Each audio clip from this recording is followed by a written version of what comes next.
Are you around somebody who's constantly telling you what you're doing wrong and what you should be doing? It can be a real source of negativity, as it can cause you to feel bad about yourself, and it can also cause you to question your decisions.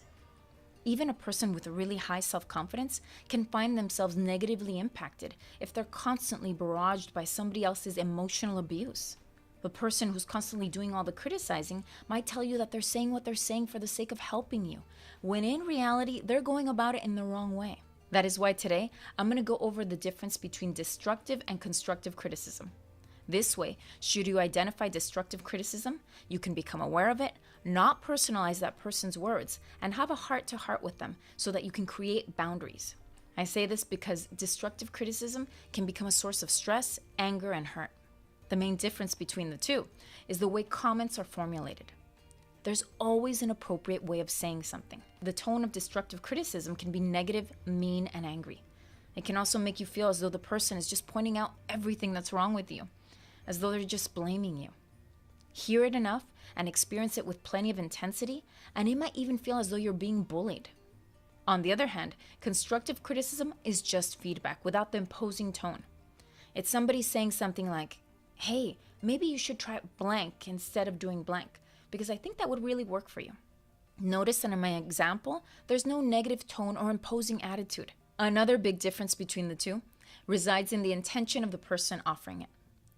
Unlike constructive criticism that is intended for the purpose of helping you improve some part of your life, destructive criticism might hide other intentions, such as a desire to manipulate, feelings of envy, the desire to be hurtful consciously or subconsciously, or a person not being happy with their own performance in life, so they project their unhappiness on you by nitpicking. Sometimes the person constantly criticizing you does it because it's a bad habit that they have. It's something that comes practically instinctive to them. For all you know, maybe they had a highly critical parent. They're so used to that kind of behavior that now they themselves are pros at doing it. The last big difference to consider is if the person or people who are criticizing you are constantly referencing the past. When providing constructive criticism, the past is mentioned only as a starting point to learn a lesson and make a better decision in the future. When providing destructive criticism, the past is constantly thrown at you with comments that may start with words like, "You always this," or "You never this." The person might be keen on bringing up things that happened in the past because they're hell-bent on proving a point for something that they themselves are not complete with. Constructive criticism, on the other hand, is logical, well-structured, and is supported by facts. It's related to actions and results, but not directly tied to you and who you are. It doesn't leave you feeling as though they just ripped you apart.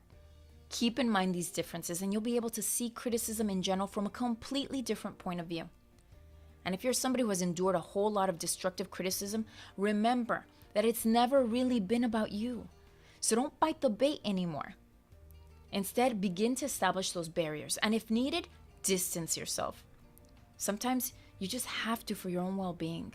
Like my video? If so, then give it a like, and be sure to subscribe to my YouTube channel for more videos like this one.